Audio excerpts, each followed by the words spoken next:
We'll call to order the Board of Zoning Appeals. Would you please stand for the pledge? Joe Crowell, would you lead us to the pledge, please? I pledge allegiance to the flag of the United States of America and to the republic for which it stands, one nation, under God, indivisible, with liberty and justice for all. Please remain standing for a moment of silence.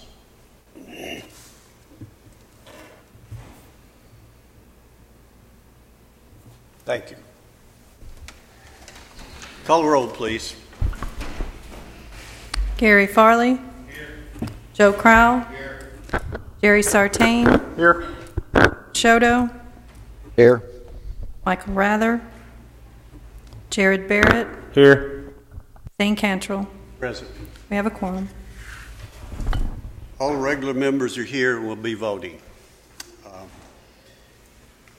You have the minutes of the June 10th meeting. Are there any changes or corrections in those minutes? Move to approve, Mr. Chairman. Have a motion that be approved. I'll second it. Have a second. All those in favor say aye. Aye. Those opposed, like signs. Minutes are approved. For those of you who might be here for the cell tower that's proposed to be located on Veals Road, it has been deferred until next month.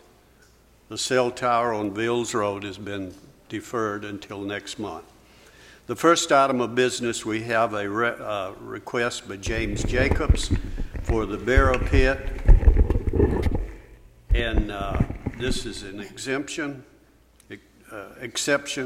special exception approval for the Barrow Pit and relief on the setback requirements. What do you have on that, please?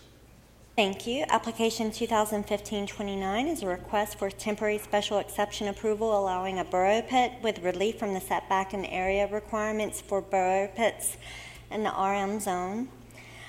The applicant, Mr. Jacobs, is requesting this 6-month permit that also allows for a 3-month extension to continue extraction of resources from this site.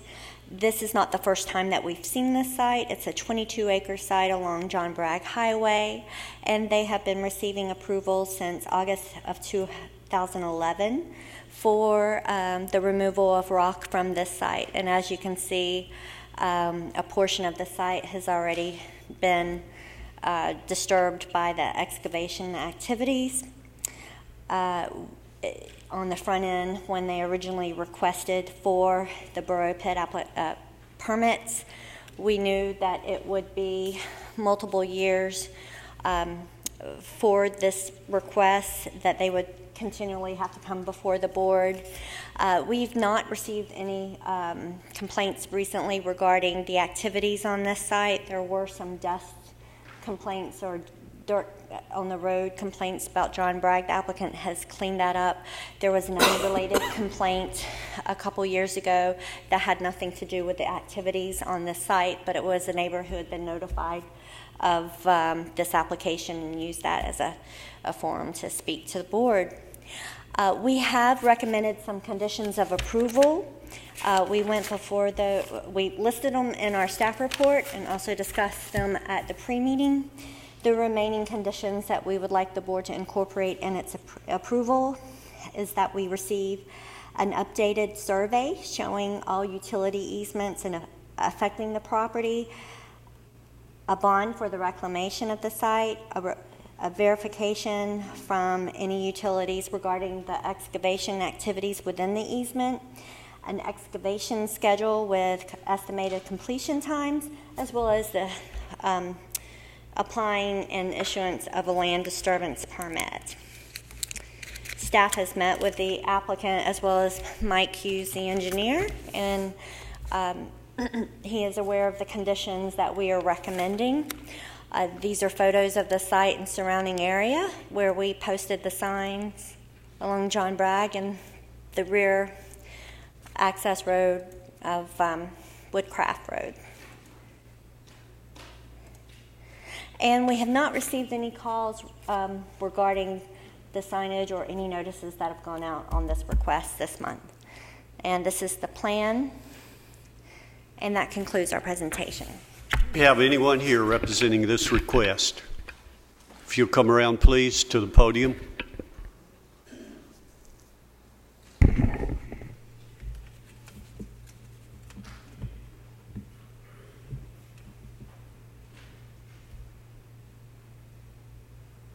You'll speak into the microphone, give us your name. My name's James Jacobs. Do you have anything you'd like to add to this proposal?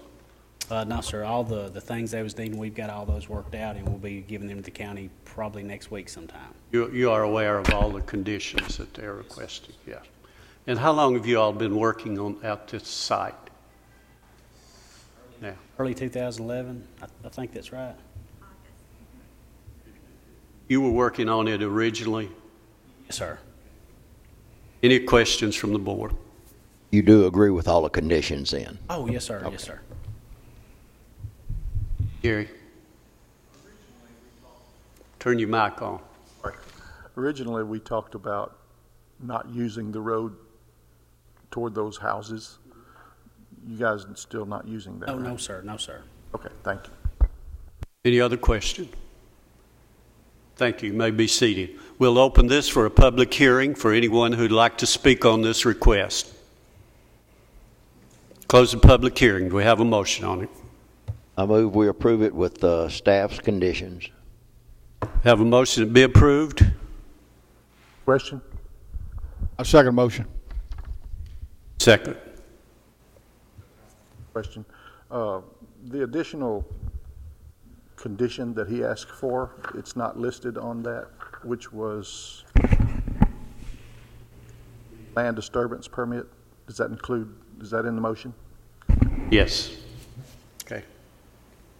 We have all of your recommendations in here. Yes, I read them aloud, the Okay. ones that were. All right. We have a motion. We have a second. Any other questions? Call the roll, please. Gary Farley, Yes. Joe Crowell. Yes. Joe Machoto, Yes. Jerry Sartain, Yes. Zane Cantrell. Yes. It is approved. The next item we have is a request by Joseph Sharp, who is requesting a temporary special exemption approval for a produce stand. And this is in a commercial neighborhood zoning. What do you have on that, please? Thank you. Application 2015-30 is a request for temporary special exception approval for a produce stand located in a commercial neighborhood zone. Mr. Sharp is requesting to establish his produce stand on the same property, this property here that's developed as a convenience store along Las Casas Pike and at the intersection of Compton Road and Las Casas. It's a 0.85 acre site, zone commercial neighborhood.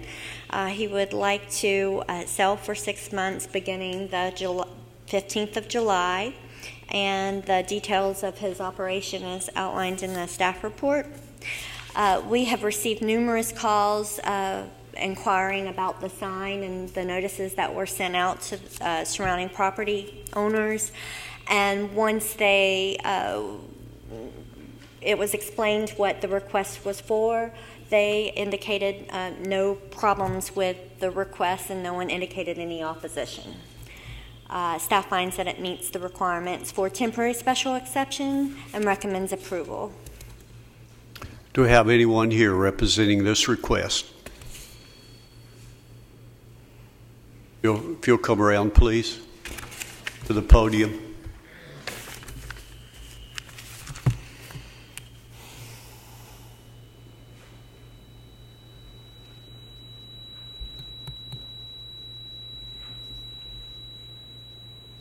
Do you have any questions? Anything you want to add to this request? No, sir.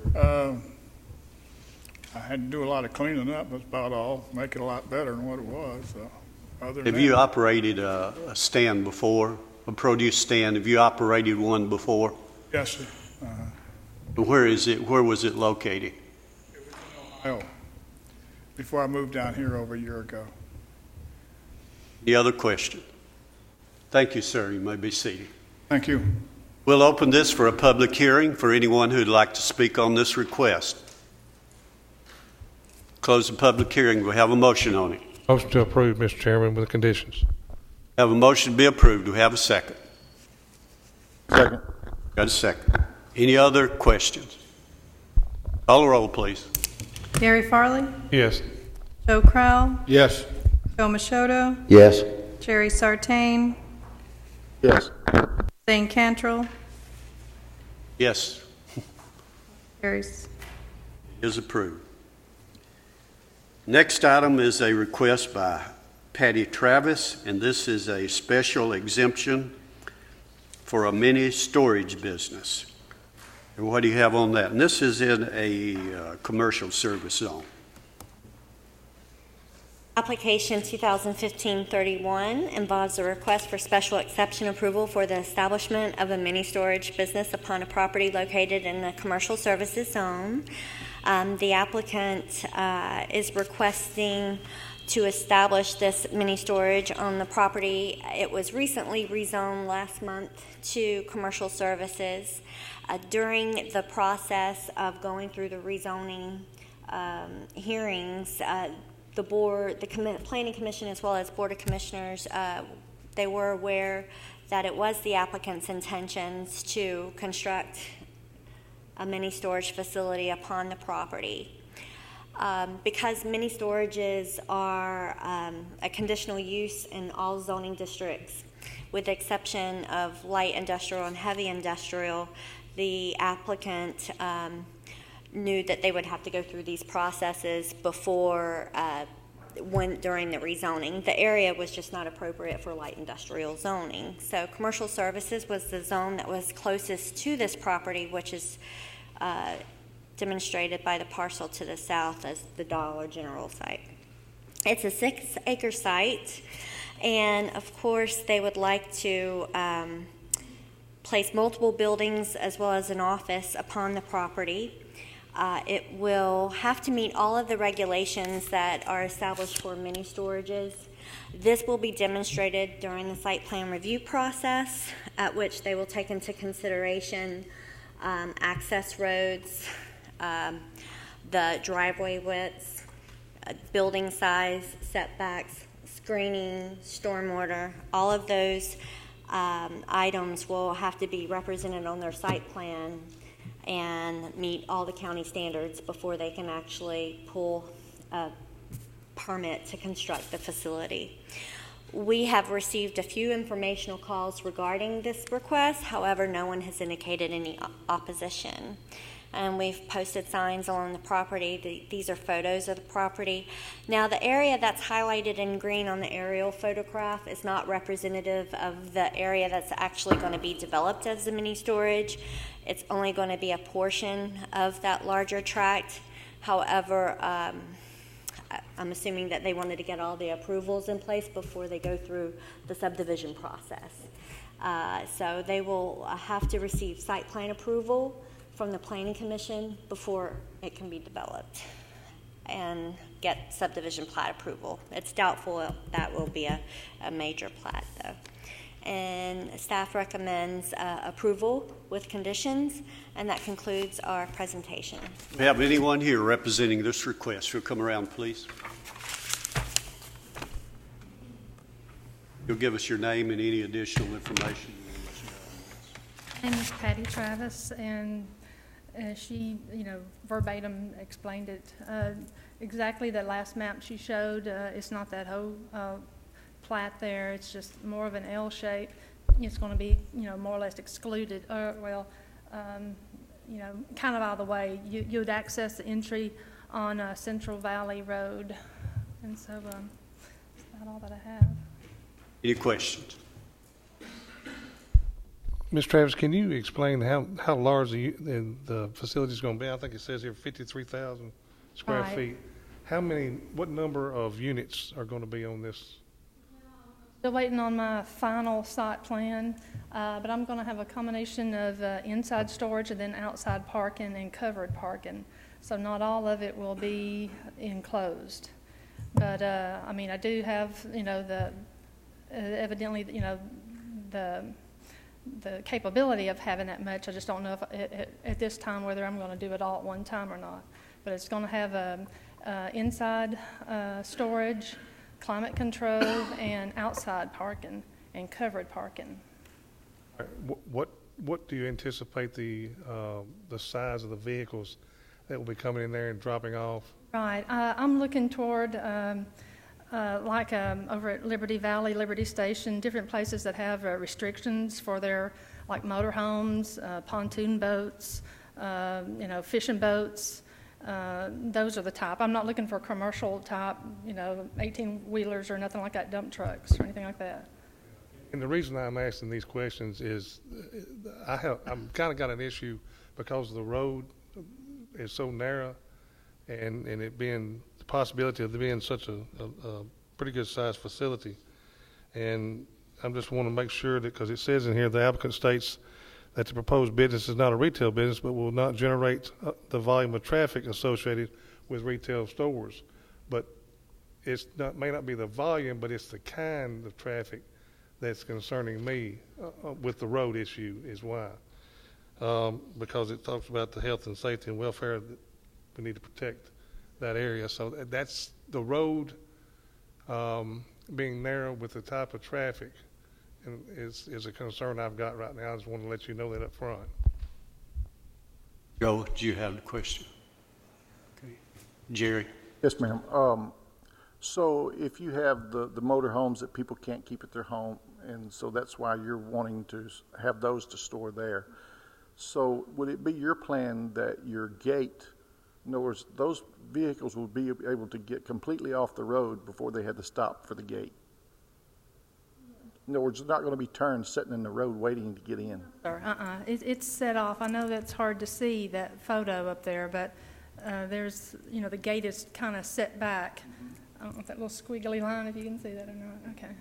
Does this plan that's up there tell us, because the text is so small I can't read it, what part of that is open storage and what part of it's closed? Well, and that's the part that's yet to be determined. I'm still waiting on the final site plan, the drainage and everything, and what would be best, and again, what that y'all agreed to. I was looking at the plat and wondering where in the world would you turn around an RV in something that tight? What I would like to have is on that straight path coming in. And of course, I know there's 65 feet, given the parking and of course, the grass area. And, if you come straight out, you'd come straight out into the drive going out to the gate. I'm sure they'll work all this out with the site plan. I'm just trying to get more of a vision. Thank you. Are you going to be planning on expanding this, or is this as big as it's going to get with this footprint? As it is right now, I'm hoping just to go with this. I mean, if I were down the road, it just depends if the land is available. Any other, Joe? Approximately how far from Leanna Road down to where your driveway is going to be?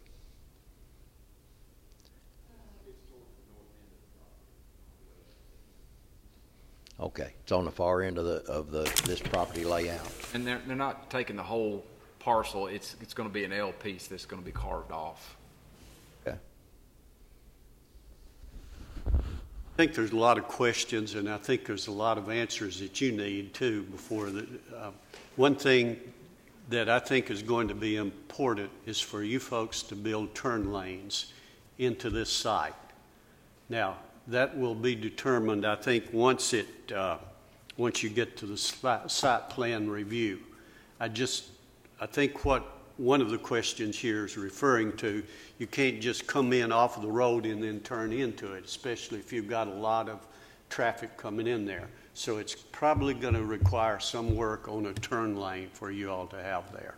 So that's something that I think you need to be aware of and consider. And that's probably going to come up in your next phase. Any other questions? Thank you. You may be seated. We'll open this for a public hearing for anyone who'd like to speak on this request. Close the public hearing. We have a motion on it. Can we have some discussion first? Yes, go ahead. I think we need to make some kind of recommendations to site review about what our concerns are. Should we list those? How should we do that? You can subject it to, with the condition that the applicant and the applicant's engineer work with staff to take into consideration the width of the roadways, as well as the possibility that turn lanes may be needed. I got a question for the county engineer. Can we require them to build that turn lane? We can require them to do a traffic study to look at that. Or we can't require them to build a turn lane? If you'd like to, we put it as a stipulation. Yeah, I'm prepared to make a motion. You can. Ready? Yeah. I make a motion to be approved per staff recommendations. Also, a turn lane must be added. We have a motion on the floor. Do we have a second?